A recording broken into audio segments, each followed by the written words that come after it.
ए DJ वाला भैया, क्या है बच्चा?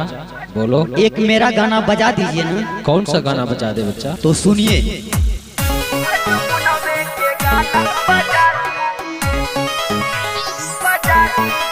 स्वर रिकॉर्डिंग स्टूडियो दिल्ली।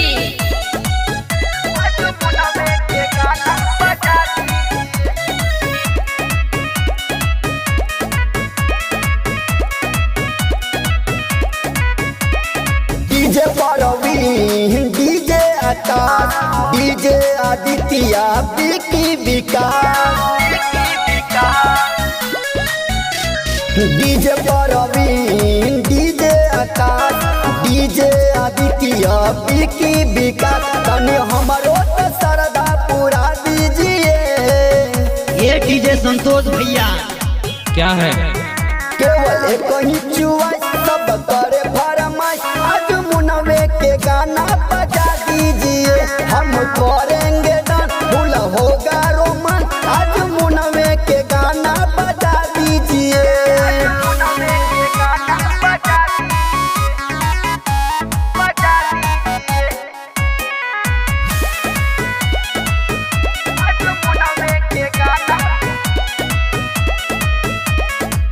होला जे दीदी बेटा हावे उजिला के, भोजपुरी के रख ले महिला के। पवन के सारिया गुडू रंगीला के, चाचा बकोइले मार्केट में ढीला के। होला जे दीदी बेटा हावे उजिला के, भोजपुरी के रख ले महिला के। पवन के सारिया गुडू रंगीला के, चाचा बकोइले मार्केट में ढीला के।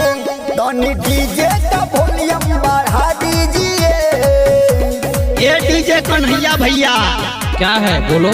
फुल करना है मजा, मूड करिए न ताजा। आज मुनवे के गाना बजा दीजिए। करी बेस तो नीचे तब हिलिए सटेज। आज मुनवे के गाना बजा दीजिए।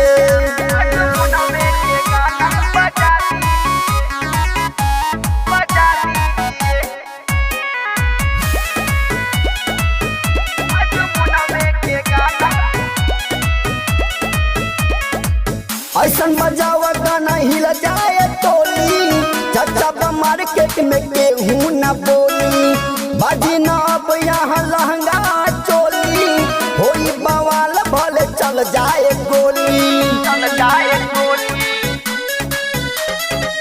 ऐसन बजावा गाना हिल जाए टोली, चाचा मार्केट में केहू न बोली।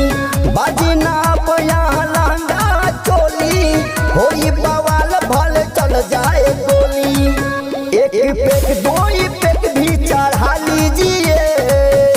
ये डीजे बिट्टू विकास जी, बोला ब्यास जी। फुल करना है मजा, मूड करिए न ताजा। आज मुनवे के गाना बजा दीजिए।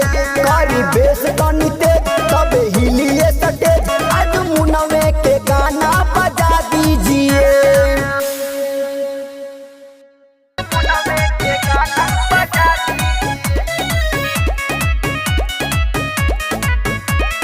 Parveen, DJ Akash, DJ Aditya, Vicky Vikas. तने हमारो तो सरदा पूरा दीजिए। ये डीजे संतोष भैया, क्या है?